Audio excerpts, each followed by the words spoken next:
Elektrība un bizness. Sarunas par uzņēmējiem svarīgo, virzoties uz elektrifikāciju. Sadales tīkla sarunu cikls sadarbībā ar Latvijas Tirdzniecības un Rūpniecības kameru. Labdien, uzņēmēji un citi interesanti, kam interesē tēma par biznesu un elektrību. Mani sauc Sandis Jansons, es esmu akciju sabiedrības sadales tīkls valdes priekšsēdētājs, un mēs ar šo raidījumu uzsākam raidījumu ciklu ar nosaukumu Elektrība un bizness, kur mums ļoti palīdzēs un, kā teikt, pareizo ceļu vadīs mūsu sadarbības partners un organizācijas, kurā mēs esam biedrs, Latvijas Tirdzniecības Rūpniecības kameras vadonis un vadītājs Aigars. Paldies, Aigar, par uzņemšanu un, teiksim tā, moderni facilitēšanu, ja? Raidījuma sērijai, kur mēs varam izstāstīt no elektriķu puses mūsu aktualitātes, pieaicināt būtiskus un svarīgus cilvēkus, kas ietekmē gan elektrību, gan biznesu, un no elektriķu puses šos jautājumus apskatīt, un arī no uzņēmēju puses, kas ir būtisks, kas ir svarīgs, kāpēc tā, kāpēc ne savādāk. Un, šī raidījuma sērija dažādiem stakeholderiem, ietekmējošām personām un vienkārši uzņēmējiem, kas nodarbojas enerģētikas jomā. Raidījuma pirmais viesis mums ir neviens cits, kā es teiktu, Latvijas valstī visbūtiskākais ekonomisko procesu virzītājs, ekonomikas ministrs Viktors Valains. Labdien! Es arī nepateicu, labdien. Sveiks, Tandi. Sveiks, Viktor. Un tad šajā pirmajā ciklā mēs tā tēma par valsti, par uzņēmēju darbību, kā tas miedarbojas ar elektrību, cik būtiski ir elektrība, gan kvalitāte, gan pieejamība, gan cena uzņēmējiem, kā mēs to varam labot, kādu ceļu mēs ejam, kāds ir mūsu varbūt tas 3-5 gadu kaut kāds horizons, ko mēs gribam sasniegt. Un tas, teiksim, ievada pirmais jautājums no manas puses ministra kungam ir, kā jums šķiet, kā tev šķiet, laikam mēs te tā visi vienādi droši vien varam uz tu. Vai vispār kvalitatīva, lēta, visur pieejama elektrība, vai tā nav utopija, vai tas ir iespējams, un cik no ministrijas puses tas ir būtisks, varbūt tāds aspekts, par ko mums visiem vajadzētu rūpēties? Tas, protams, ļoti būtisks. Mēs redzam vietas, kur ir lēta elektroenerģija, neskatoties uz dažādām citām dārgākām izmaksām, piemēram, darba spēka augstākām algām, tik un tā nodrošina to, ka šajās teritorijās attīstās rūpnieciskā ražošana, kas ir viennozīmīgi svarīgs aspekts, ja mēs gribam domāt par valsts ilgspēju, par dažādu preču pakalpojumu eksportu, par inovācijām. Un līdz ar to ir jārada tāda vide, lai ražotājiem, lai uzņēmējiem, kas vēlās kaut ko attīstīt, lai viņiem būtu šeit izdevīgi to darīt. Lai to panāktu, tad tai elektrības cenai jābūt ir konkurētspējīgai. Viens no mūsu Latvijā esošajiem eksportējušiem uzņēmumiem, Primex, reiz kādā sarunā minēja to, ka viņi ļoti daudz savus produktus uz Zviedriju, Skandināviju sūta. Un viņi, lai būvētu dažādas angārus, noliktavas, viņi to nedara šeit, viņi to dara tur, jo tur ir pieprasījums pēc tā, un tur tie ražotāji, kas tur iet iekšā, elektroenerģija ir viens no tiem faktoriem, kāpēc viņi iet tur, jo tur tā elektroenerģija ir, tā teikt, stipri lētāka, ja, un piesaista attiecīgi šos uzņēmējus. Ja mēs gribam spēlēt un būt tajā tirgu un konkurēt to visu, mums jādara viss iespējamais, lai tā elektroenerģija būtu šeit reģionā pēc iespējas lētāka. Un tas mērķis, vismaz, kas mums ir uzstādīts, ka mums jābūt ir lētākai elektroenerģijai reģionā. Mēs nevarēsim būt visur un lētāk pa visiem citiem, ja, bet lai mēs būtu konkurētspējīgāki reģionā, tas ir viens no tādiem pamata elementiem, lai mēs varētu runāt par mūsu kā valsts konkurētspēju. Tas, ka ražošana pāriet un elektrificējās, tāds ir arī tāds tā kā strateģiskais mērķis, un arvien vairāk un vairāk elektrība ienāk mūsu ikdienā. Ja mēs dzīvojām un ļoti daudz mājsaimniecības dzīvo vēl joprojām ar malkas krāsniņām, un arī uzņēmēji viens otrs, patiesībā daudzi kurina ar malku, un izmanto dažādas tehnoloģijas, bet mēs redzam ar kādu milzīgu strauju uzrāvienu šobrīd, piemēram, siltumsūkņi, kur elektrība viens no svarīgākiem elementiem, kas ienāk iekšā šobrīd gan mājsaimniecībās, gan biznesā, saules baterijas, saules parki, atjaunāmā enerģija.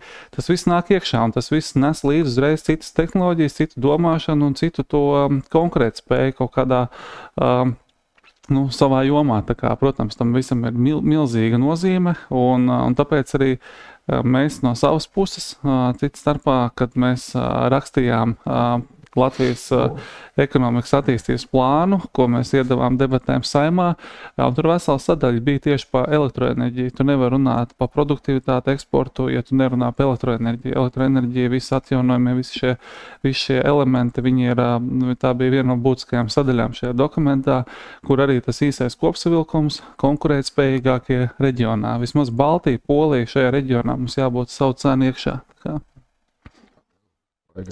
Jā, es no citas puses, par cik mēs esam facilitējamies LTRK studijā, tad es pie tās elektrības piebraukšu no citas puses, respektīvi no LTRK skatu punktā Latvijas izaugsmes tie galvenie stūrakmeņus, ko jāliek likmi, ir 3. Tas ir eksports, tās ir investīcijas un tā ir produktivitāte. Un to, ko mēs esam identificējuši starp mūsu aptuveni 6000 biedriem, katram, protams, tā zona ir vairāk vai mazāk aktuāla, tur atkarībā no nozares, no kaut kādām niansēm, bet tās ir pārmērīgā birokrātija, nodokļi, darba spēks, finanšu pieejamība un enerģētika. Un, elektrība ir daļa no enerģētikas. Es kā ne-enerģētiķis varu arī kļūdīties ar terminoloģiju, bet pēc būtības tas ir tas stāsts. Un faktiski jāsaprot tevi tā, to, ko teica Viktors, ka ja mums, teiksim, un tieši tā, stāsts ir faktiski par reģionu, jo, skaidrs, ka no vienas puses tā pasaule ir globāla un tā, bet jebkurā gadījumā īpaši, kas attiecās uz kaut kādu ražošanu, tad kaut kā tās preces jau pamatā pārvietojās kaut kur reģionā, un tieši tās izmaksas ir šeit. Līdz ar to mums jārunā tieši tā par reģionu konkurentspēju, jo ja mums elektrība ir dārgāka, tad faktiski, lai mēs konkurētu, mums kaut kādā citā vietā ir kaut kas, jāmīnuso nost. Tad vai mēs varam samaksāt mazākas algas, vai mēs varam mazāk investēt, vai mums kaut kur citur ir kaut kas jāpaņem nost. Jā. Un līdz ar to kopsavilkot tā galvenā pieeja, to, ko mēs aicinām par ko domāt, ir faktiski 2 lietas. Tad ir enerģijas, jeb elektrības pieejamība, jo skaidrs ir tas, ka tur dažādos procesos, un tas neiet runa tikai par ražošanu, ir pat tirdzniecība, tur ir kaut kāda uzglabāšana, viss kaut kādi tie procesi. Tad jābūt ir tas, ka tā elektrība ir, jo nedod Dievs, ja ir pārāvumi, tad tur var būt cita veida problēmas, tad, ka viņi ir pieejami, un otrs ir šī konkurentspējīgā cena. Varbūt tas vārds lēti man līdz galam patīk, bet drīzāk tā konkurentspēja, jo mēs arī saprotam, lai tu būtu ilgtermiņā konkurentspējīgs, tev tomēr ir jāinvestē, jāatjauno, bet atkal ir tā, ka tas viss jādara ar mērķi, lai ir pieejamība un lai tā cena ir konkurentspējīga reģionā. Tas ir tas mūsu vēlme, var teikt, uzstādījums priekš visiem mums kopā. Tā. Kādas ir sajūtas pat labāk, kā tev liekas? Esam izaicinājumi? Zin kā, šobrīd šī fāzē, es teiksim, par cik, ja kaut kas tāds ir kritisks, tad, protams, tie signāli nāk. Šobrīd nav nekas kritisks, kaut gan atkal pēdējos mēnesis sāk just, kad no lieliem ražotājiem tie signāli pienāk, kad kaut kā tur nav īsti kā gribētos. Elektrība un bizness. Sarunas par uzņēmējiem svarīgo, virzoties uz elektrifikāciju. Kā šķiet ministrijai, kā mēs Baltijas Ziemeļvalsts līmenī? Manuprāt, tas virziens šobrīd ir uzņemts tīri pareizs, kad mēs bieži dzirdam Ignitis un restīvi, šie Baltijas kolēģi, kā viņi darbojās Latvijā, cīnās Latvijā pa tirgus daļām, bet tas, par ko varbūt runā mazāk, tas ir par mūsu pašu Latvenergo uzņēmumu šobrīd tādu aktīvāku dalību Lietuvas un Igaunijas tirgu. Un Lietuvas tirgu jau tā daļa jau ir, es teiktu, jau diezgan būtiski jau ir izkarota, un un turpina diezgan labi iet augšā. Kopumā mūsu energo uzņēmums, valsts energo uzņēmums, iegūst arvien lielāku lomu, tā skaitā arī gāzes tirgu, kur Latvenergo pilnīgi 100% iepērk no ASV, no Norvēģijas šobrīd gāzi un piedāvā to arī citiem klientiem, un tas klientu pieplūdums ir gana liels. Cits starpā mēs visi šie jaunie klienti, kas kaut ko noslēdz šos jaunos līgumus. Mums bija akcija, kur neliela naudiņa par katru noslēgto līgumu tiek aizsūtīta atbalsta programmai Ukrainai. Beigās tur neilgā laikā bija 100,000 eiro palīdzība aizsūtīt dažādas energo infrastruktūru, kas reāli aizgāja, un tagad palīdzīs programma, bet pats Latvenergo, es domāju, šobrīd uzņem arvien lielākas apgrieziens, un ko tas panāk? Tas panāk to, ka viņiem arī veidojās šī peļņa šajās valstīs, kas atgriežas šeit Latvijā. Un palīdz arī balansēt to Latvijas situāciju. Tā kā mēs arvien vairāk iesim iekšā ne tikai Lietuvā, Igaunijā, bet arī Polijā, arvien plašākos tirgos, izmantojot to kapacitāti. Viņiem ir mega kapacitāte šim uzņēmumam iet, startēt šajos tirgos, uzrādīt arvien lielākas peļņas, un kas tiek gūts tieši šajos tirgos. Un tādējādi veicinot investīcijas Latvijā, investīcijas zaļajā enerģijā, investīcijas un nostabilizējot vispār to situāciju. Tas, kas mums šobrīd ir ārkārtīgi svarīgi. Mēs tūliņās atslēgsimies, Aigars pareizi minēja par to, ka ir svarīgi ne tikai, ka tev elektrība ir konkurētspējīga cena, bet lai tev viņa vispār ir. Un mēs tūlītām atslēgsimies no Brel, no šīs Krievijas savienojuma, tad mums ar gāzi mums jau šī savienojuma vairs nav. Tūlītām nebūs arī ar elektrību, un lai no tā veiksmīgi iziet, tur ir gan liels investīcijas šobrīd tiek investētas, lai to izdarītu, lai šī balansēšanas sistēma strādātu, un mēs varētu sajūgties tā teikt kopā ar Rietumu Eiropu šajā, un es esmu pārliecināts tajā brīdī, ka mēs to izdarīsim, mēs būsim stipri, ļoti būtiski palielinājuši savu energo neatkarību, pēc būtības palikuši daudz spēcīgāk, un nebūs mums situācijas, ka mums ir jādomā, būs, nebūs elektrība, restīvi mēs būsim pilnīgi citā tirgu iekšā, pilnībā integrējušies rietumu tirgu, kas tev dod pilnīgi citas garantijas, tev nav jādomā, ko vienā dienā izdomās vai neizdomās Krievija. Mēs redzējām, te bija dažas valstis, kas pirms pagājušās ziemas, bija vesela TV raidījumi par to, ka viņi domā, pa cik tā Krievija mums šogad dos to gāzi, pa cik tā mums tur šogad būs tas, un kā mums tā ziema būs. Mēs tādam ļoti smagam procesam izgājām cauri, ļoti smagam. Tas prasīja milzīgas 100 miljonu valsts investīcijas. Tie bija tie 2 gadi, kur bija tie lēmumi. Tika pieņemts arī tur daudz no tiem lēmumiem stipri, no šodienas skatījoties stipri savādāks, redzēja, kāds ietekmēja pašvaldības, kāds ietekmēja vispār iedzīvotāju pirktspēju, bet šobrīd, kad tam visam ir iziets cauri, mēs redzam, ka mēs esam nonākuši situācijā, kur mēs esam iegūši konkurētspējīgāku cenu, pilnīgi cits piegādātājs, un mēs esam tādā ilgtermiņa stabilitāti ieguvuši. Mums vairs nav jāuztraucās, ka mums tur kāds var ar kaut kādiem politiskiem lēmumiem kaut ko te, mums pat ir diversificēts šīs piegādes kanāli. Un tas, manuprāt, ļoti, ļoti jaudīgi, un tas iedod garantiju jebkuram ārvalstu investoram, kas skatās, vai arī vietējiem investoriem, kas plāno kādas investīcijas, to, ka šajā jomā te ir tas virziens pareizs. Bet tas velns slēpjas detaļās, tā nākotne, lai mēs to konkurētspēju iegūtu, neviens jau nesēž uz vietas. Visas valsts cīnās tieši par to pašu, ko mēs cīnamies. Un, lai to iegūtu, mēs šobrīd esam pieslēguši viens no pasaules labākajiem cilvēkiem, prātiem, kas tieši kopā ar Latvenergo šobrīd jau tādu nākotnes stratēģiju pēc 5 gadiem, kas mums būtu jādara, kurā virzienā jāiet, lai mēs šos nākamos soļus spērtu maksimāli pareizi. Šodien, kas jādara, mēs visi zinām, tur tā nav raķešu zinātne. Šodien ir skaidrs zināms, kāds ir ūdens līmenis Daugavā, kurā brīdī ceļās krītās, kurā brīdī var veikt kaut kādas remontdarbus, kurā brīdī mums vajag kaut kāds alternatīvos enerģijas avots, lai mēs to varētu darīt drošāk, lai mums būtu tajos brīžos, lai šie pīķi neveidojās, ka tā cena aiziet debesīs.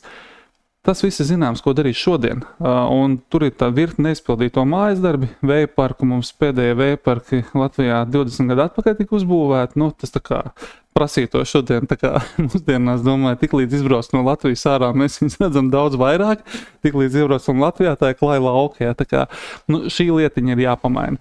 Tā ir viena lieta, saulesparki mums ļoti strauji attīstās, bet, šīs tās pamatlietas, kas tā ir jāizdara, bet pēc tam, un tur nāk jau tas gudrākais jautājums, kur īsti nav atbildi šobrīd nevienam tāda pareiza, kā šo enerģiju pareizi uzkrāt, kā viņu pārvērst biznesā, kā viņu aizlaist pēc iespējas efektīvāk, tieši lai viņi kalpotu biznesam. Un tas ir tas grūtais jautājums, kur daudzas valsts šobrīd eksperimentē, iegulda milzu investīcijas kaut kādos risinājumos, kuriem līdz galam vēl tā skaidri pateic, ka tieši tas būs, īsti nav. Un tāpēc arī mēs esam lūguši arī tādu ārēju palīdzību, tiešām piesaistot zinātni, un šeit ir sadarbība ar vienu no ASV institūtiem, kuri tiešām šajā specializējās, kas mums palīdzētu specifiski ne tikai Latvijas, bet Baltijas reģionā saprast, kā pareizi visam reģionam būtu iet tos nākamos soļus,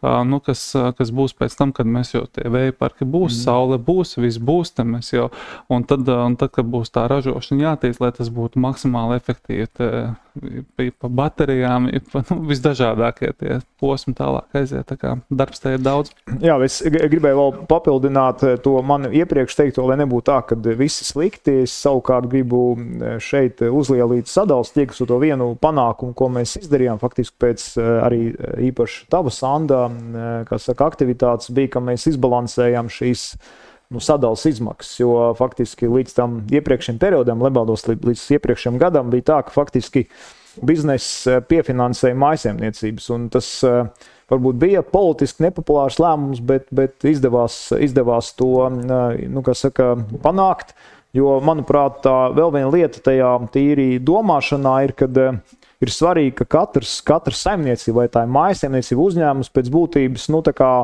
rēķinās, cik viņiem patiesi izmaksā tas, ko viņi tērē. Jo, ja tu sāc no kaut kurienes dotēt, tad tie cilvēki viņiem sajūg tie rēķini, un te viņi vienkārši jau paļaujās uz kādām dotācijām. Faktiski tad arī kaut kādos saimnieciskos aprēķinos to neņem vērā. Un šobrīd, ja tev ir jāmaksā pilnas izmaksas, tad tu arī attiecīgi rēķinies par savu uzvedību, arī mājasemniecības līmenī. Tā kā tas ir tāds ļoti svarīgs arī vingrinājums tīri no domāšanas viedokļa. Jo es domāju, ka daudz mājasemniecības, viņiem varbūt tie rēķini parādījās ielāk, tad viņi sāk domāt, kuras var pietaupīt, kuras var netērēt, kuras var izslēgt, jā.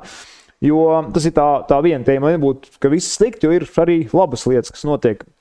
Bet šeit to, ko Viktors saka, un arī savā ziņā jau tu, Sandi, teica par to privāto publisko lomu, redzi, skaidrs, ka enerģētika tā ir tāda milzīga nozara, sarežģīta, strukturēta. Es, protams, neesmu enerģētis, bet tā filozofija ir tāda. Redz par tajiem scenārijām un tām idejām. Skaidrs, ka tā ir tēma, kur es domāju, savā ziņā tur ir noteikti priekšā virkne game changer, jeb tie saucamie lielie izmaiņu elementi. Viens ir skaidrs ir uzkrāšana, vēl kaut kāda noteikti lietas. Un man liekas, ka tas, kas ir būtisks moments, ja mēs pastamies arī vēsturī atpakaļ, ik pa kaut kādiem, 50, 100 gadiem notiek kaut kādas tādas pārmaiņas, ko agrāk pat nevarēja, paredzēt, jā. Un te es nonāku arī pie tās idejas par maksimāla privātā sektora iesaisti, jo redz, kas ir. Skaidrs, ka tur ir Latvenergo, vēl kaut kādas kompānijas, ir skaidrs kaut kāds smadzeņu apjoms, liels un piesai zinātnieks var apmaksāt, bet ja tu atver to laukumu privātam sektoram, ja, kad tas privātais sektors var rosīties, ja, tad iespējams, un tas augsts ticam, ka kaut kādos tajos mazajos risinājumos uzpeld augšā kaut kādas tādas idejas, pa ko kāds nevar izdomāt. Vienkārši tu dabūni tā kā lielu spēlētāju armiju nosacīt, tas tā kā Brazīlijā, ja tur to iedzīvotāji ir tik daudz, ka liela daļa spēlē futbolu, un faktiski tu vari dabūt uz laukumu vienas 20 vai 30 ļoti spēcīgas izlases, tāpēc, ka visi spēlē to futbolu, un te ir tas pats. Jo vairāk cilvēki uzņēmumi paši savā ziņā nodarbojas ar enerģiju, jo enerģētiku vai elektrību, kā tu saki, rodās tās mikroidejas, un tur parādās inovācijas. Un tas ir moments vienkārši par to, publiskā sektora un privātā sektora loma. Tas vienkārši, tad jo vairāk cilvēki domā par to tēmu, jo viņi ir spiesti nevis tā, ka tev atnāk kabelis un piestāda rēķinu, tu vienkārši nedomā, ja? Tu saki, rekomend kabelis, tā tu saki, klausies, tev ir jādomā. Tad, ja tu izdarīsi gudrāk, tu vari ietaupīt, neizdarīsi tik gudru, tu zaudēsi. Ja cits izdarīs gudrāk, tu būsi nekonkurentspējīgs. Un tas ir tas pati tā filozofiskā pieeja, ja, ka to laukumu iespējami atvērt arī, lai kā saka, tie privāti ienāk iekšā, jo, piemēram, pa tām pašām vējparkiem, tu teici, ja, te mēs varam nonākt arī pie pašvaldībām, tas ir links ar to motivācijas sistēmu, jo mums arī biedros ir bariņš, kā saka, šie te vēja enerģijas pārstāvi, viņi jau sen bija gatavi investēt, ja, bet viņus nekur neņem pretī, tāpēc, kad pašvaldības saka, klausies, tad par cik viņām ienākums pašvaldībām ir no iedzīvota ienākuma nodokļu un pēc tam ir, kā saka, nedaudz nekustamais un izlīdzināšana, viņiem tas ventilators, ja, viņiem neko neatnes, viņiem tad tam pilsētas mēram, ko viņš iedzīvotājiem stāstīja, tad naudas nekādas mums nebūs, jo viss nauda aiziet uz centrālo kasi, tev vienkārši tagad tev ir zaļa pļava un tur mežiņš, un tagad tev griezīsies ventilators. Tas vēlētājs saka, nē, paldies, man to nevajag. Ja tā saruna būtu tāda, mēs te noliksim vienu to turbīnu, to ventilatoru, bet gadā mums būs miljons, un mēs uzbūvēsim, nezinu, bērndārzu, skolu vai kaut ko, tā saruna ir nedaudz savādāk. Ja? Tas ir stāsts par tām motivācijas sistēmām arī. Šobrīd šis cita labs piemērs, ka tieši caur enerģētiku šobrīd sāksies tas, kad, tā teikt, nauda seko biznesam. Ja? Es to tā saukt, kad biznesa taisās būvēt kaut ko tādu, ko varbūt ne visi tā labprāt gribētu kaut kur savu māju tūmā, jo tur bija tās iedzīvotāju aptaujas un specifiski uzdod jautājumu, vai tev patīk zaļā enerģija, visiem patīk. Reti, kuram nav tāds, ka nepatīk. Vai tas gatavs, ka tev pie mājām mužinājis? Nē, paldies. Laba lieta, tikai ne pie manis. Ja. Tad aiziet visādas iniciatīvas, bet ir jau iniciatīvas tur puros, ja, tur mežos, kur to var attīstīt. Es pats pat kā lidoju uz Berlīnas, redzēju, kad laika nebija lidojis un pa logu redzēju, cik daudz ir sabūvēta apkārt Berlīnē vēja parki, apkārt metropolē. Tur milzīgi vēja parki apkārt pilsētē sabūvēta, un viņas ļoti labi varēja redzēt. Un, kur es atceros laiku atpakaļ, tur nekā tam līdzīgi nebija. Tas viss šajos gados sabūvēts, tā kā šobrīd visa tā domāšanas maiņa viņi ir notikusi, ja, un tas, kas man patīk, šīs diskusijas attiecībā ar pašvaldību kopienām, ļoti forši, kad tev būs vēja parks, viņš tur būs, tajā vietā mēs pretī dabonam pareizi minēja, vai tur, piemēram, varēs bērndārza infrastruktūru uzturēt bibliotēku, kas ir tajā reģionā svarīgas lietas, viņiem būs attiecīgi resursi, kas aizies tieši viņiem no konkrētās turbīnas. Un arī, protams, iedzīvotājiem, kuriem pavisam pie mājas, tad viņiem tur pavisam cita veida vienošanās, viņi jau tur slēdz tiešos līgumus, kur arī dabon, attiecīgi, kā viņi vienojās, ja.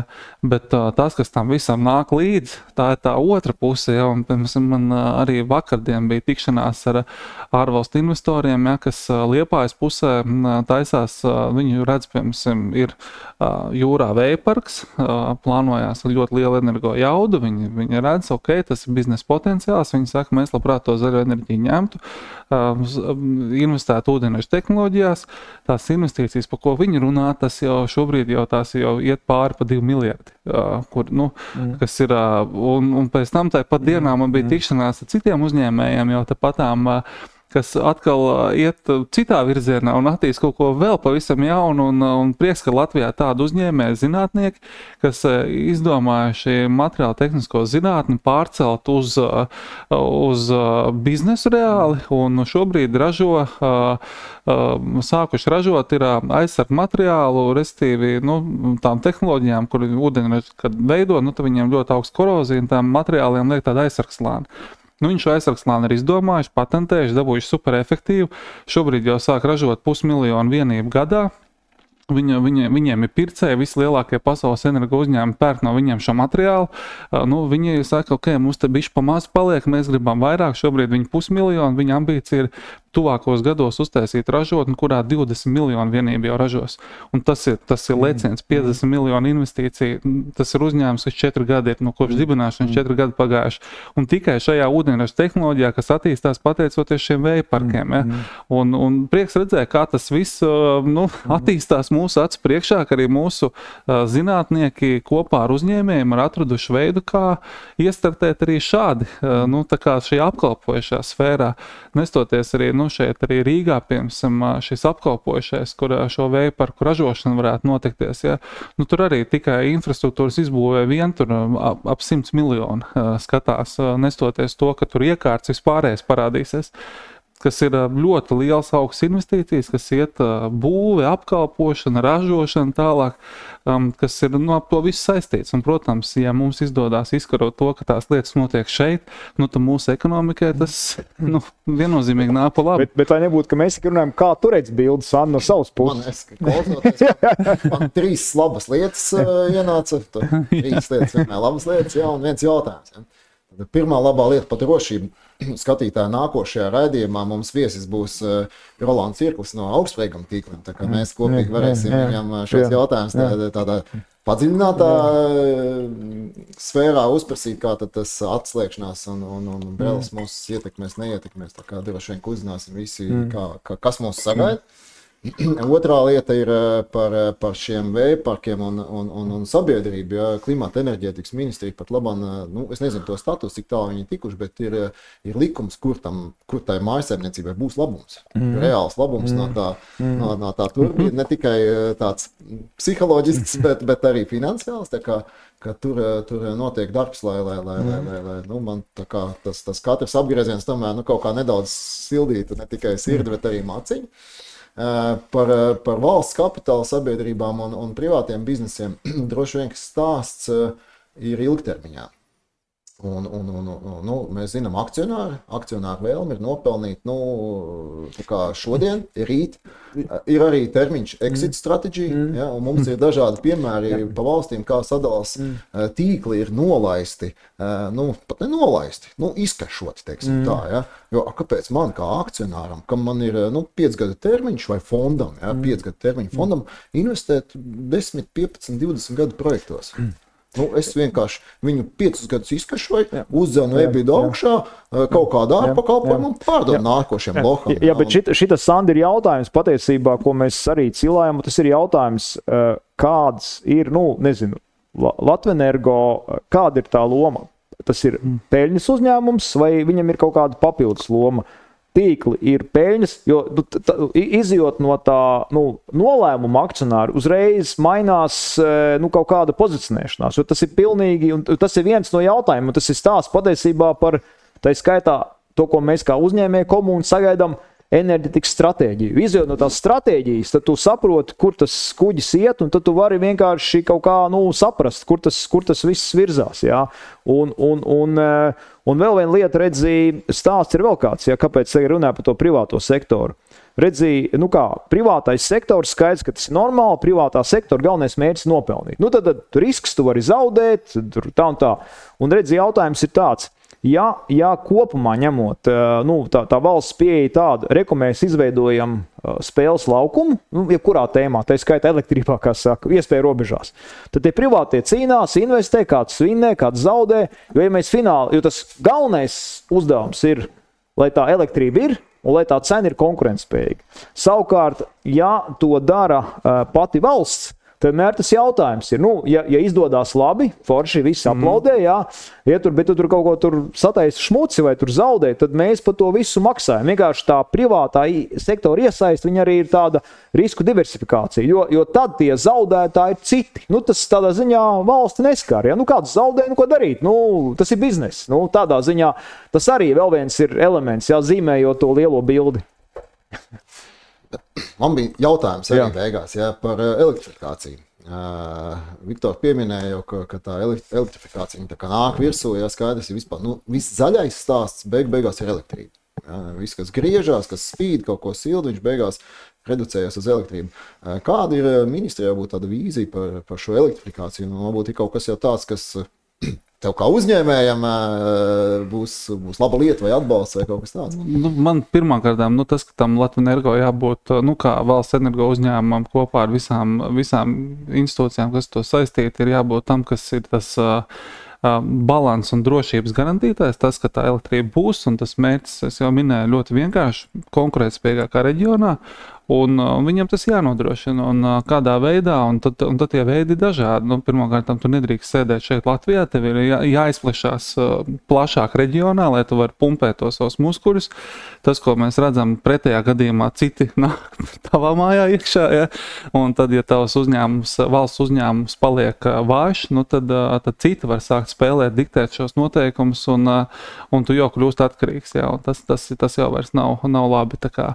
Bet tas virziens uz elektrifikāciju, mēs viņu esam uzsākuši. Man ļoti patīk tā pirmā iniciatīva, kas, manuprāt, bija zīmīga ar to, ka mēs mainījām šo pieeju, ļaujot uzņēmējiem nākot pretī, samazinot 50% pieslēguma maksas. Ja kāds uzņēmums izdomā veidot jaunu pieslēgumu, viņam šobrīd ir, agrāk viņam bija, piemēram, tev jāuztais jauns pieslēgums, tā aiziet, to pasaka, ka tas maksā $1,000,000. Ja? Tas uzņēmējs, ņem un maksā viņu, ja, un viņš liek tajos biznesa plānos, un bankā ietņem kredītu, veic šīs investīcijas. Šobrīd šis ir 50% atvieglojums, ja, tā kā mēs šīs izmaksas paņemam 50% samazinājām. Es atļaujos, Viktor, es varbūt atļaušos patik, cik priekšvēlēšana laiks ir beidzies, un var kaut izteikt kaut kādas kompliments. Ja, tad es gribētu tiešām ekonomikas ministriju šajā jautājumā uzslavēt, ja, jo sadalās tīkls ar šo iniciatīvu, mēs jau tā kā nācām visu laiku, pa brīdi, man liekas, ka mēs ar tevim arī iepriekš runājam. Ja? Un paldies tiešām, ka Viktor, tu paņem šo jautājumu, šaujā un tiešām iznes tam birokrātiskiem stāstam cauri, jo lai arī cik neliktos paradoksāli, tad sadalās tīklam, lai iedotu kādam atlaidi, mums ir jāaiziet cauri entajiem Saeimas Tautsaimniecības komisijas plēnumiem un lēmumiem, jāmaina MK noteikumi tādi šitādi un vēl pāris likumi. Ja? Tā kā paldies par to, un tā, manuprāt, ir tās ekonomikas ministrijas sūtība redzēt, kā tad mēs to biznesu varam stumdīt. Šī, man liekas, tā bija tāda, manuprāt, pašsaprotama lieta, ja privātiem, piemēram, iedzīvotājs, ja iet, tad viņam šī jau gadiem pastāv šāda kārtība, viņam 50% ir tiklīdz biznesa atnāk, 100% visu ņem uz sevi. Kaut gan biznesa ir daudz svarīgāk, ka tas biznesa iet un veid jaunas ražotnes, jaunas iekārtas ved iekšā, un tā attīstās ražošana. Un ja tu tam dod kaut kādu pretīm, padod roku un panāc pretī, tas ir ritīgi forši. No šī procesa, tā tīri atkāpēs, atceros, tiešām viņš bija pārsteidzoši izaicinošs, kad no tādas vienkāršas idejas, lai nonāktu līdz realizācijai, tur mums bija ilgas stundas jāpavada, lai vienam otram pierādītu, kāpēc un kā tas viss, ka tas viss ir iespējams un ka tas viss būs efektīvi un ka valsts no tā tikai iegūs. Bet kur ir tas ir rezultējies, tas ir spēkā. Mēs arī zinām vairākus uzņēmējus jau, kas to prieku izmanto un tiešām saka, forši, šitas reāli strādā, man tiešām prieks, bet tas ir tās tādas mazās lietiņas, šitā varbūt tāda lielāka, bet tomēr, viena pa otrai pēc otras jādara un jāturpina attīstīt, un tad jau, ja arī uzņēmēji nāk kodām jaunām iniciatīvām, mēs esam tikai atvērti uzklausīt, saprast, kā mēs to varam vēl vairāk veicināt, jo man tā lielākā satraukums visām šīm lietām ir viens. Tas, ko es esmu dzirdējis jau no uzņēmējiem, ja, kad uzņēmējs nodarbojas ar kaut kādu preču eksportu, un viņam tas klients, ja, saka, klausies, cik tev ir saules baterijas uz jumta? Viņš saka, īsti nav. Viņš saka, bet, piedod, tad tu neesi ilgspējīgs, ja? Un es īsti no tevīm varbūt negribu pirkt šo produkciju vairs tādos apjomos. Parādi man to, ka tu esi ilgspējīgs, ka tev tur ir saules baterijas, vēl kaut kas. Šobrīd tie jautājumi tie tādi ārpus kārtas, ja tā nav normāla praksē, ja, bet laikam ejot šādi jautājumi parādīsies arvien vairāk, un mēs nedrīkstam nonākt situācijā, kad piemēram, finanšu sektors vai respektīvi ārēji spēki mums piespiež, kad bankas pēkšņi pasaka, ka viņi vairs nevar dot kredītus, ja jums nav šīs lietas sakārtotas. Ja? Un labāk daram ātrāk šobrīd, straujāk dodam kaut kādas atbalsta programmas, veidojam kaut kādu infrastruktūru vai tiesisko vidu, lai tas viss varētu notikties. Un ejam šos zaļos soļus un šo energo virzienā tagad nevis sagaidām, kad tas notiek kad ārēji iemeslu dēļ, tas būtu diezgan traki, ja tā notiktos.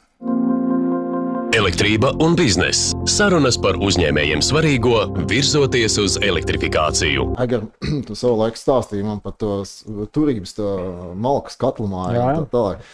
Burvīgi iespēja, varbūt uzreiz ministram iesniegt kaut kādu višlistu. Ja? Ko tev vajadzētu no valsts, kādu palīdzību vai stimulu, lai tu tā pilnībā elektrificētos?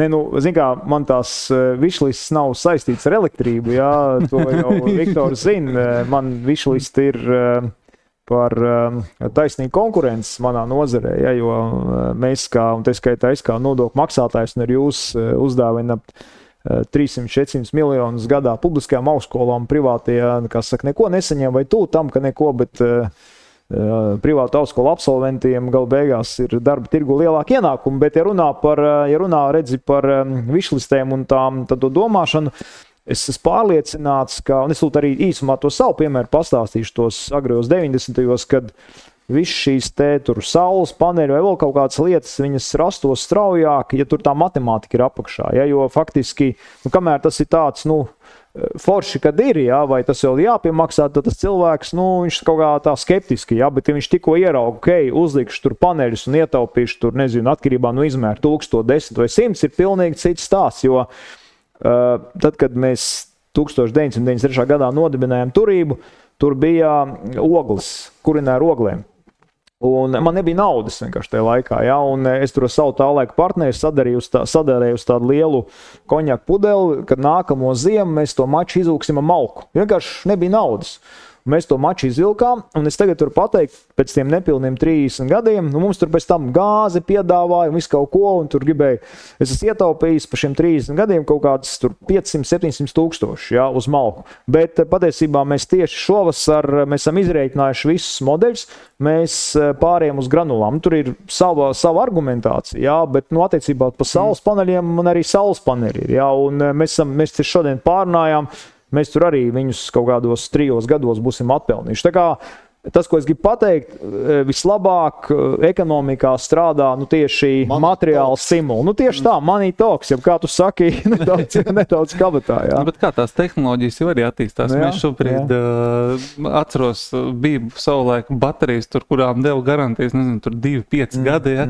Tagad, es domāju, ir kāds mazāk par 20, kas dod, man liekas, kad tur es tieši šodien prasīju, arī tiem saules paneļiem ir tā garantija 20 gadi, bet man ir pārliecība, ka tā tehnoloģija attīstība ir tik strauja, ka ticam pēc 5-7 gadiem ienāks kaut kas cits, un tas pat ir normāli. Kā, ja tu atpelni tur 3 vai kā tev nāk nākamā tehnoloģija, tu atkal rēķini, ja, un kaut kā tu vari tur, un tad tu būvē to puzli vienkārši, viņš paliek tur efektīvāks, gudrāks, un tas laiki tas stāsts, ka tev ir, jātīstās, viens ir katram uzņēmumam, ja, un es gribu, teiksim, arī vēl šeit šī sarunā uzsvērt, kad ir ražotāji, bet arī daudziem pakalpojumu biznesiem ir lielas tie izmaksas tiem pašiem tirgotājiem, kuri saldētājs, viss kaut kas, bet vienkārši tiem uzņēmējiem ir jādomā virzienā, kā nopelnīt, tad ieņēmumu masu palielināt, bet arī jādomā, kur viņš var efektivizēt, samazināt. Un tad tas stāsts, jo arī tādā ziņā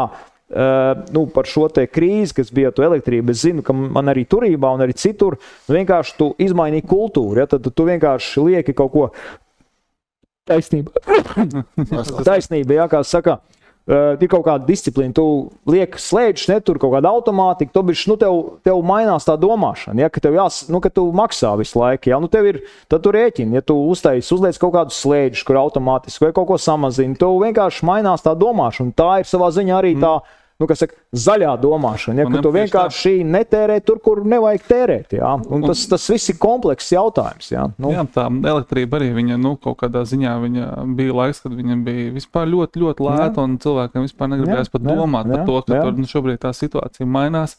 Un es arī esmu redzējis, arī šobrīd Latvijā, mums arī pa laikam prezentē kādus know-hows, ko ir izdomājuši, un es esmu tiešām, kā ar elektroenerģiju rīkojās un kā iet tur biznesa centram. Viņiem nav saules baterija, bet viņiem ir uzkrājošās baterijas, un viņi vienkārši pa nakti uzlādē un pa dienu atdod visiem birojiem un viss, kas tur pa dienu patērē. Ja.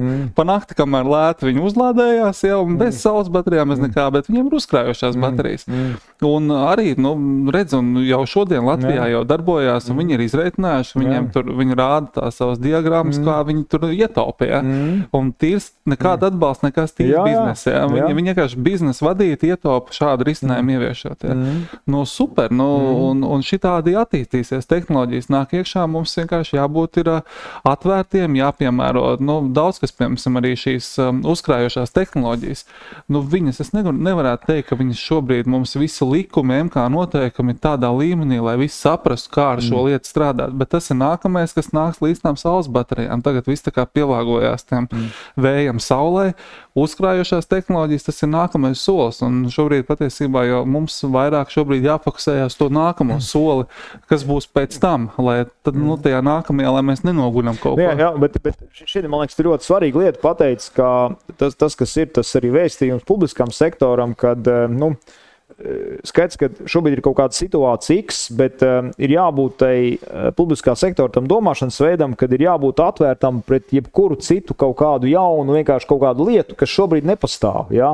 Jo, ja tajā brīdī kaut kāda jauna lieta ienāk, un tagad tu mēģini to jauno lietu iebāzt kaut kādā šī brīža normatīvā, ja? Tas nestrādā, un tur paiet laiks, jo tad ir vienkārši tās dinamikas. Ja kaut cita valsts ir ātrāka, tad tas viss process pārceļās tur, tev vienkārši ir tā kā katra tā jaunā, sauksim, inovācija, gudrā vārdā vai tādā pierasta, tev ir uzreiz ātri ir tas regulējums jāpakārto, nevis otrādi jāpretojās, tagad tur kaut kā šitā, un mums tur neatbilst normatīviem, un, kā saka, jūs tur stāvat pie ratiem, Jo es atceros, manā sektorā bija tā, kur Covids atnes ļoti labu lietu, Kādreiz, es pa īzēm labāk neizteikšos, te būs pārāk daudz tie PPP virsū. Iedomājies, kādreiz bija tā, ka tu tur ir kaut kāds arī debīla normatīva, ka tev jābūt kaut kādam noteiktam kontaktstundu skaitam, kas vispār ir, Padomju Savienības norma, bet whatever. Tu varēji paņemt tajā laikā, piemēram, vienoties ar kaut kādu Oksfordas profesoru, ka viņš no Amerikas vai no UK tev tur lasa kaut kādu lekciju. Tas neskaitījās, tāpēc, ka viņš, redz, nav klātienē, un tad atnāca Covids, un tagad viss tas ir norma, respektīvi, tas atkal ir tāds, stāsts, Ja šī saruna nenotiek kultūras namā, tad viņa nenotiek. Jā. Šī nav kultūrāla saruna. Viktor, kā tev liekas, teiksim, tas mūsu, tas no sērijas strīds par valsts regulējumu un brīvā tirgus regulējumu. Kā tu redzi šo? Es viennozīmīgi šajā ziņā redzu brīvajam tirgum jāiet riktīgi uz priekšu. Šobrīd tā problēma, kas ir notikusies, ir tas, ka mēs diezgan strauji šobrīd mainām visus tos regulējumus, lai tie energo risinājumi varētu straujāk ienākt iekšā, jo mēs visi šobrīd no jautājuma vajag vai nevajag, viņi vienkārši vajadzīgi. Un brīvais tirgus pats, nevelti ļoti daudz tie projekti ir uz papīriem, viņi nav uzbūvēti. Tāpēc, ka tā birokrātija ir pārāk smaga, lai tas privātais investors tam izsistos cauri. Un tāpēc šobrīd mēs riktīgi aktivizējam valsts uzņēmumu, lai viņš ir tas ledlauzis, kas ne tikai valsts uzņēmums izsit cauri to, bet lai viņš arī tos pārējos pavalk līdz, lai arī privātais pēc tam var sekot. Jo virkni lietas esmu pilnīgi pārliecināts, ka privātais sektors gadiem būtu risinājis, ja mēs nebūtu no savas iniciatīvas nākuši un šos jautājumus, tā teikt, cēluši augšā. Te ir arī valsts institūcija, gadījumā, ja pārāk liela birokrātija jāparāda, kā to tik galā, bet šeit privātiem viennozīmīgi. Ko te paņemsim, šī pēdējā dati, es domāju, tur daudz neatšķirās, bet, piemēram, saules parki, kas ir kas palīdz mums arī energo neatkarību nodrošināt šiem privātmājām. Ja? Privātmājas ir uzlikuši pusi no kopējās jaudas vai pat vairāk, kas ir privātmājām tieši. Un tā privātmāja, kas ražo it kā priekš sevis, ja? Patiesībā viņi tajā brīdī, ka viņi laiž iekšā, ka tas ir, tajā brīdī vasarā visvairāk ir saule, šodien ārā milzīga saule, pastieties, kas ir Daugavā ūdens līmenis lejā, tātad Latvijas Energo mazāk ražo, un katra privātmāja šodien palīdz valstī nodrošināt energo neatkarību. Puse no kopējiem saules parkiem ir privātie. Tā kā, tas arī tās tā kā fakts, kas jāņem prātā. Tur vienkārši, es domāju, ka tur ir liela loģika, tā, ka tu stāsti, ka tam noscīt Latvijas Energo vai kaut kam ir jābūt tam, ledlauzim, bet tur, kāpēc, uzdevu jautājumu par to lomu, jā? Jo redzi, ja šie lielajās publiskās kompānijas ir absolūti, viņiem galvenais uzdevums ir komerces uzdevums pelnīt, jā? Tad tur savā ziņā var rasties problemātika, jo viņi savā ziņā, ir konkurences apstākļos, tad viņiem, teiksim, tie privātie pat ir kā konkurenti, viņi tā skatās. Ja, teiksim, šiem uzņēmumiem ir cita loma, tad viņiem arī tad pasaka, tev ir tā ledlauža loma, tev ir kaut kāds stabilizējuša loma, tev ir kaut kāds, tur peļņas normatīvs, tev uzdevums ir plēsties ārpusē, bet, lokāli tev ir kaut kādā veidā jāspēlē kā tādam, daļai no tā procesa, kad arī, jo tas ir patiesībā viens no tādiem ļoti būtiskiem jautājumiem tajā nākotnes enerģetikas stratēģijā. Kāda ir? Un tas neatiecās tikai uz elektrību, uz Latvijas Energo, tas ir stāsts par, Latvijas mežiem, tur visiem tādiem lieliem aktīviem, kam ir milzīga sistēmiskā loma. Kas tad ir tā viņu funkcija, ja? Kas ir tas viņu kods, ja? Tas ģenētiskais kods, un izjūt no tā, tie pārējie, pielāgosies vienā vai otrā veidā, ja? Tas ir tāds, tas zilonis tajā trauku veikalā, un izjūt no tā, tie pārējie zvēri kaut kā tur grupējās, ja? Tas jau viennozīmīgi, te jau, viss vēja parku saule pēc būtības jau Latvijā tāpat privāti attīstīs. Jo redzī, ko es sakalu caur to savu piemēru, es jau teicu, un es arī šeit varu atkārtot faktiski, abstrahēties no elektrības nozares, izglītības nozara, dēļ šī man ir apnicis, un es esmu pieņēmis lēmumu strateģiski iet projām. Tāpēc, kad man Latvijā neļauj attīstīties, man ir uzlikti griesti, un vienkārši man ir kaut kāda zināma enerģija, un es to savu enerģiju lieku ārpusē. Vienkārši tas ir vēstījums, tev ir jāplāno, tev ir aktīvi cilvēki ir valstī, un tad ir jautājums, ja tu viņus izspied ārā, viņi to enerģiju liks kaut kur citur. Vienkārši viņiem ir enerģija. Ja tu viņiem radi apstākļus, tad viņi, kā saka, daudz ko attīsti šeit. Štruns pa mani, es, kā saka, galā tikšu, ja, bet tas ir vairāk domājums par to, kā mēs organizējam savu saimniekošanu. Tā. Man liekas, ka viena atziņa, tas, ko mēs redzējām, pēdējos 2 gados, ka šīs izmaiņas un, pat vajadzības, ja ne inovācijas, bet vajadzības no tā ārējā tirgus, viņi ienāk tā kā sniega bumba, ja, un tev tiem normatīviem aktiem, ja, kas, tā kā visu to vidi veido, ja, viņiem jātop ir šitā, ja. Tur nav laika, tur, darba grupas taisīt. Gadiem kaut ko domāt un tā tālāk, ja, šis baterijas stāsts tagad, kas nāk iekšā, labs piemērs arī mūsu šī mikroģenerācija, ja, kas faktiski tur pēkšņi, tur vienā gadā, ja, tur 20,000 pieslēdzās. Ja? Un saprot, ka hei, ja tev kaut kas nav kārtībā tajā procesos, jau iepriekš jau ielikts, ja? Tad viņš vienkārši nevar nostrādāt.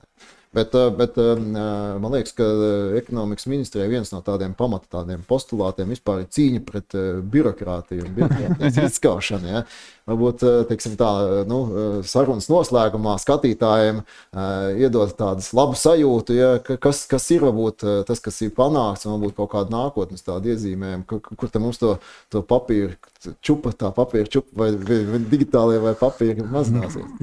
Es jau to vairāk jau uzskatu pa ikdienu, ja tā jau vairs pat nav cīņa, vienkārši viņi ir tā lieta, kas ir ikdienā jādara. Mēs šobrīd strādājam ar dažādiem lieliem uzņēmumiem, pasaules uzņēmumiem, aicinot viņus padomāt par dažādiem mākslīgā intelekta risinājumiem, ko mēs varētu integrēt mūsu valsts pārvaldē, un es viņiem arī visiem saku, lūdzu, ekonomikas ministrija varbūt vieta, kur mēs varam izmēģināt šos instrumentus.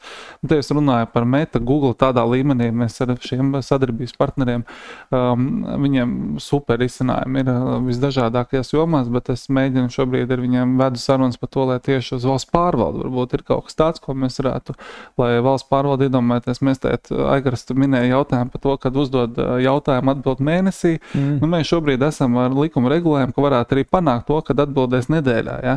Bet ar mākslīgo intelektu atbild dators, viņš to var atbildēt. Tā, viņš var atbildēt minūtē vai stundā, sekundēs. Viņš sekundēs var atbildēt. Un tas ir panākams, un mēs redzam to, ka šie risinājumi jau ir. Es vienkārši atceros, pateicu, kad brauc uz ASV, tur ir tā vīza, un tur jāizpild ir kaut kāda tā anketa, vai kā viņi saucās. Tur ir automātiski atbild, tu pabeidz, tu uzspied send, un tev vienkārši, ja tev ir viss kārtībā, tev momentāli izlec atbildi. Vienkārši, tas ir kaut kur tajā virzienā. Un tas ir, tas nav neiespējami. Bet tas ir tas stāsts, ko vēsturē bija taču tie strādnieki, kas lauza tās mašīnas. Jo te patiesībā Sandis pajautāja, kā zināms, mēs pagājušā mēs pagājušajā gadā sākām, bet mēs šogad izveidojām to domnīcu Lāzeru, un šobrīd mums bija tas pirmais pētījums par valsts attīstības scenārijiem, kur bija tā konferences, bet mums ir tādi mazie starp pētījumi, un tagad arī pētījums par birokrātiju, un vakar bija tas pirmais starplasījums, un tur interesantas lietas parādās, bet viena no tām tēmām, kas šajā sakarā būs tas centrālais jautājums, būs tā sociālā problēma, faktiski pozitīvā ziņā, kur pozitīvi ievirzīt tos cilvēkus, kuri, kas mākslīgais intelekts sāks atbildēt, tam cilvēkam vienkārši ir jāatrod cita vieta, kur viņš, un tā patiesībā ir, jo ir, vienkārši liela daļa ir, diemžēl jāsaka tā, nekonkurentspējīgi cilvēki tie jaunajā situācijā, bet viņiem ir jāpalīdz dabūt sev konkurentspējīgas vietas, lai viņi var arī gūt ienākumus un nodrošināt savu dzīvošanu, eksistenci, tur maksāt bērniem, tur pulciņiem tā tālāk. Tas ir tā viena no tēmām patiesībā. Tie aprēķini, ko iedos šie risinājumi ekonomikai, viņi jau ekonomikai tie ir uz Eiropas kopējo tie triljoni, kas tur, tas ir prātam neatliekam skaitļi, ko tas viss iegūs. Jautājums, vai mēs šo izmantojam, šo super iespēju, un tur arī enerģētika ir viena no atslēgas lietām, lai tas viss notiktos jau. Skaidrs, ka tur, tas, ko es mēģinu pateikt, tur ir efektivitātes, tās iespējas kosmiskas, kā tu saki, bet tas jautājums ir tā jārot atbildi, ko tie cilvēki darīs. Un tas ir tas bildiskais jautājums. Ja jau šobrīd arī Latvijā milzīgas pārmaiņas nenotiek ar izglītībā, kaut kur, daudz kur reģionos, tāpēc, ka tie cilvēki, viņi turās pie tās darba vietas, jo viņi kaut kā arī vai psiholoģiski baidās vai kaut kā, un viņiem ir jāiedot tā laipa vai tā pāri uz kaut kurien, kur viņš šakal var ieraugt to savu nākotnes attīstības, lai viņš nepretojās tai intelektam, kad viņš saka, ok, šito mēs atdodam atbildi tur tam robotam, bet es tālāk nevis mēnesis rakstīšu atbildi un saņemšu algu, bet viņam ir cita vieta, kur viņš var darīt kaut ko jēdzīgu liederīgu, kas viņam patīk un, kas saka, pelnīt vēl vairāk nekā šobrīd. Bet, Sandi, jautājumi, tā kā mums ir birokrātijas mazināšanas plāns tieši būvniecībā šobrīd, kas, es domāju, ka vienam biznesam nenormāli svarīgi, mēs pēc tā plānējam, mēs redzam, cik asas diskusijas šobrīd Saeimā ir, mēs mazinām termiņus, tur arī ņemās, kāpēc jūs no mēneša pāriet uz 2 nedēļām. Vai reku darām, mēs stingri uzturam to, kad mēs gribam mazināt visus šos termiņus, mēs ejam šobrīd pēc plāna, tur ir 62 pasākumi, tur ir gan likumi, gan MK noteikumi, kas šobrīd reāli tiek mainīti viens pēc otra.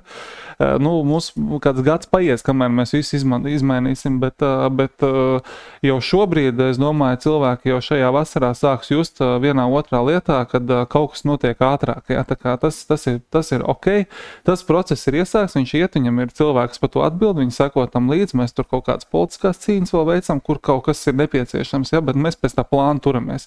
Bet tas, ko es pats kam veltu laiku šobrīd, tas jau tiešām par to nākamo soli, jo tas, ka mēs tur samazināsim termiņus, kurš pirmais ieviesīs šos mākslīgā intelekta risinājumus, ka tā tehnoloģija palīdz ātrāk iet uz priekšu, tie būs īsti uzvarētāji. Pēc kāda brīža jau mēs skatīsimies, kad jau valsts pārvaldē šis ienāks.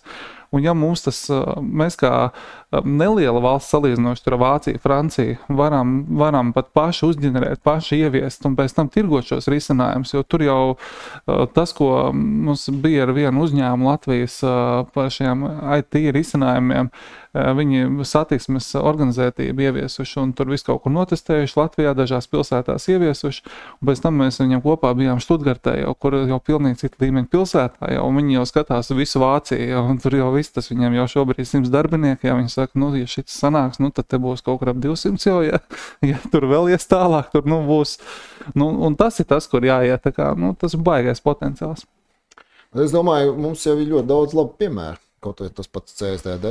Ja? Un es domāju, ka pat valsts kapitāla sabiedrības bieži vien ir tāds arī, kā tu saki, celmlauzes. Ja? Jo mēs tā kā tas know-how, tā zināšanas ir, un tev ir arī resursi, un tu bieži vien izmanto tādus, es teiktu, IT izaicinošus projektus, ja? Ko es iepriekšējā dzīvē arī esmu visu laiku bijis privāti uzņēmējs, teiksim, dažādos starptautiskos uzņēmumos un tā tālāk. Un jāsaka, ka mums īstenībā Latvijā, teiksim, lielajos uzņēmumos IT, teiksim, tas līmenis ir ļoti augsts. Ja, un mums sadales tīklos, pieņemsim, papīra faktiski neeksistē. Papīra lietas, ja visi digitalizēs. Un tas bija, teiksim, tas veiksmes stāsts arī ar tiem mikroģeneratoriem. Ja. Faktiski mēs atbildam, gandrīz vai faktiski, tehniski sarežģītajiem jautājumiem, vai man tur atbilst spriegumi, slodzes un tā tālāk, vai es varu uzlikt mikroģeneratoru. Faktiski mēs vienas dienas laikā devām atbildi. Jā, tā kā tu nospiežot interneta vietnē, visu varēja atrisināt. CSDD atsūta faktiski pārdod mašīnu, neizejot no biroja. Tā kā ir ļoti daudz lietas, kas notiek. Un, man liekas, ka arī šī pieredzes apmaiņa stāstīt, ja, kā mums tās lietas nāk un kas ir atrisināts. Bet laiks iet, laikam mums ir, kā teikt, jānopaļojās. Manuprāt, mēs daudz ko sadzirdējām, dažas labas lietas, ekonomika iet pareizā virzienā, birokrātija būs mazāk, kā teikt, malka nebūs varbūt vienu dienu jākurina vairāk, būs mums lēta elektroenerģija. Bet kas varbūt ir, Viktor, ko tu novēlētu uzņēmējiem, teiksim, šajā, teiksim, vasarā, rudenī nākošajā gadā, kas tāda? Uzņemt spēkus jauniem izaicinājumiem. Man ļoti pozitīvi uzlādē tieši uzņēmēji, kas nāk ar savām jaunām iniciatīvām, un es šajā vasarā diezgan daudz arī ar uzņēmējiem tiekos, apmeklēju ražotnes un paskatos, kāda tie nākotnes plāni, kad problēma jautājums parisināt. Es redzu to, ka ir baigā deksmu uzņēmējos, kas arī man dotu enerģijas, kā es novēlu vairāk deksmu uzņēmējiem likt jaunus ambiciozus plānus un nekautrēties no plāna apjomiem. Tā kā iet man patīk stāsti, kuri grib dubultot apjomu, četkāršot. Vakardien tikos ar uzņēmēju, kurš 20 reizes taisās palielināt savus apjomus. Ja, un šis ir tas, kas dod tādu pozitīvu sajūtu man, kad mums tiešām biznesa vide ir grūta, bet tas tāds ritīgs latviešu spīts un nepadoties un iet uz priekšu, nestoties, tas ir ritīgi tā, palīdz arī sajust enerģiju, un es tiešām ar prieku esmu gatavs iet un palīdzēt, lai visiem izdodās un lai uzņēmēji šos ambīciju plānus palīdzētu viņiem tos īstenot. Tāds mans darba uzdevums, darīšu, cik varēšu, tā kā, lai visiem citiem izdotos. Tad liels paldies ekonomikas ministram par laiku. Un nākošajā raidījumā mēs uzzināsim, vai tad mums tā elektrība... Kā mēs tur atkabināsim. Tā kā paldies skatītāji un tiekamies nākošajā raidījumā. Elektrība un bizness. Sarunas par uzņēmējiem svarīgo, virzoties uz elektrifikāciju. Sadales tīkla sarunu cikls sadarbībā ar Latvijas Tirdzniecības un Rūpniecības kameru.